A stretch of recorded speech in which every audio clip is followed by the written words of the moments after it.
ଅପା ପ୍ରଣାମ। ଆଲୋ ଆଲୋ ତୁ ମୋତେ ମୁଣ୍ଡିଆ କାଇଁ ମାରୁଛୁ? ଏଠି ବସ୍, ମୁଣ୍ଡିଆ ମାରିବା ଦରକାର ନାହିଁ।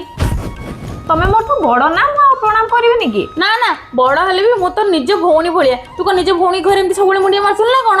ଆଉ ତୁ ଏଠି ମୋତେ ସବୁବେଳେ ରାତି ପାଇଲେ ଦେଖୁଛୁ, ତାପରେ କ'ଣ ସବୁଦିନ ଆସି ମୋତେ ମୁଣ୍ଡିଆ ମାରିବୁ ନା କ'ଣ? ଜମା ମୁଣ୍ଡିଆ ମାରିବା ଦରକାର ନାହିଁ ହେଲା। ଆଉ ସବୁବେଳେ ନା ମୁଁ ତୁ ଆଗରେ ସାନ ଭଉଣୀ ଭଳିଆ ହେଇକି ରହ, ଜମା ବି ମୋତେ ବଡ଼ ଯାଆ ବୋଲି ଭାବେନି ହେଲା। ଆଚ୍ଛା ହଉ। ଭାରି ସାହସ ତୁ ପୁଣି ମୋ ସାନ ଯାଆ ନାଁରେ କହିବୁ?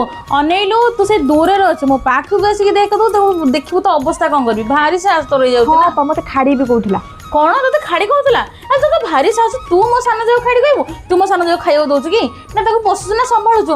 ଅନେଇଲୁ ଥରେ ଯଦି ଡେଙ୍ଗି ବି କହୁଥିଲା। ଡେଙ୍ଗି କହୁଥିଲୁ? ହଁ ତୁ ତ ବାଙ୍ଗିରେ ହେଇଛୁ ନା, ତୁ ଡେଙ୍ଗି ଝିଅ ଦେଖିଲେ ଜମା ବି ସମ୍ଭାଳି ପାରିବୁନୁ। ତୁ ପୁଣି ମୋ ସାନ ଝିଅକୁ ଡେଙ୍ଗି ବୋଲି କହୁଛୁ? ତତେ ଅନେଇଲୁ ମୋ ସାମ୍ନାକୁ ଜମା ଆସିବୁନି ହେଲା। ଶୁଣ ତୁ ବି ତା ସାଙ୍ଗରେ ଜମା କଥା ହବୁନି, ତା ପାଖକୁ ଆସିବୁନି ହେଲା।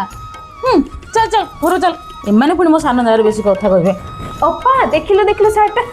ଓହୋ ଆରେ ଆରେ ଟିକେ ଦେଖିକି, ତୋର କ'ଣ ଡ୍ରେସ୍ ନାହିଁ ନା କ'ଣ? ଏମିତି ଚାଲୁଛୁ ଝୁଣ୍ଟିକି ପଡ଼ିଯାଉଛୁ। ନାଇଁ ମୋ ଅପା ଏଇ ଶାଢ଼ୀ ପିନ୍ଧା ଅଭ୍ୟାସ ନାହିଁ ତ ସେଇଥିପାଇଁ। ତ ଡ୍ରେସ୍ ଯଦି ଆଣିଛି ତାକୁ ପିନ୍ଧୁନୁ, ଏ ଶାଢ଼ୀ ତତେ ପିନ୍ଧିବାକୁ କହୁଛି କିଏ? ଆରେ ଅପା ତମେ ମୋଠୁ ବଡ଼, ତମେ ଆଜି ଯାଏଁ ଡ୍ରେସ୍ ପିନ୍ଧ, ମୁଁ ଏବେ ନୂଆରେ ବାହା ହେଇଛି, ଏବେ କ'ଣ ଡ୍ରେସ୍ ମୁଁ ପିନ୍ଧିବି? ଲୋକେ କ'ଣ କହିବେ ଯେ? ଆରେ ମୁଁ ଶାଢ଼ୀରେ କମ୍ଫର୍ଟେବଲ୍, ଶାଢ଼ୀ ପିନ୍ଧିକି ମୁଁ ଦୁନିଆ ସାରା ଘର କାମ କରିପାରେ।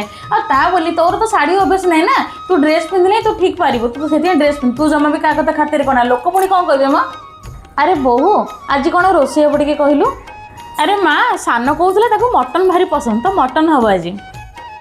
ଆରେ ନାଇଁ ମା, ନାଇଁ ଅପା କିଛି ଦରକାର ନାହିଁ। ତମମାନେ କିଏ ଆମିଷ ଖାଉନା, ମୋ ଜଣଙ୍କ ପାଇଁ ମଟନ୍ କରିବ ନା କ'ଣ? ଥାଉ କିଛି ଦରକାର ନାହିଁ। ହଁ ତ କ'ଣ ହେଲା, ଆମେମାନେ ଯଦି ଖାଇବୁନି କ'ଣ ତୁ ଖାଇବୁନି ନା କ'ଣ? ତୁ ଖାଇବୁ ହେଲା। ଆରେ ପୁଅ ଗଲୁ ସାନ ବୋଉ ପାଇଁ ଟିକେ ନା ମଟନ୍ ନେଇକି ଆସିବୁ ଯା। ଆଲୋ ସାନ ତୁ କ'ଣ କରୁଛୁ? ତୁ ଭାଇ ଆସିଲାଣି, ତୁ ଯାଉନୁ? ହଁ ପା ଅଛି, ମୁଁ ତାକୁ କହିଛି 10-15 ମିନିଟ୍ ଜଗିବ ଘରେ। ନାଇଁ ତୁ ଗଲୁ, ତୁ ଯା, ମୁଁ କରିଦେଉଛି, ତୁ ଯା, ତୋର କିଛି କାହାକୁ ଅପେକ୍ଷା କରିବା ଦରକାର ଯା। ହଁ ପା ଟିକେ ରୋଷେଇବାସ ଅଛି, ମୁଁ ସବୁ କରିଦେବି, ତମେ ଟେନସନ୍ ନେଲେ ମୁଁ 10-15 ମିନିଟ୍ରେ ମୁଁ ପଳେଇ ଯିବି। ଆରେ ତୁ ଗଲୁ, ମୁଁ କରିଦେଉଛି, ମୁଁ ସମ୍ଭାଳି ଦେଉଛି, ତୁ ଯା ଯା।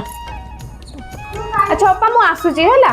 ଆରେ ଯା ତ ଯିବୁ, ତ ମୁଣ୍ଡରେ ଓଢ଼ଣା କାହିଁ ଦେଉଛୁ? ଓଢ଼ଣା ଦେବା ଦରକାର ନାହିଁ ହେଲା, ଯା ଭଲରେ ଯାଇକି ଭଲରେ ଆସ। ଆଚ୍ଛା ଆପଣମାନେ କହିଲେ ମୋ ବଡ଼ଜା ବୋଲି କ'ଣ ଆପଣଙ୍କ ବଡ଼ଜା ବି ଏମିତି? କମେଣ୍ଟରେ ନିଶ୍ଚୟ ଜଣାଇବେ। ଦେଖ ତ ମୋ ଝିଅ ଖାଲି ପାଟି କରୁଛି।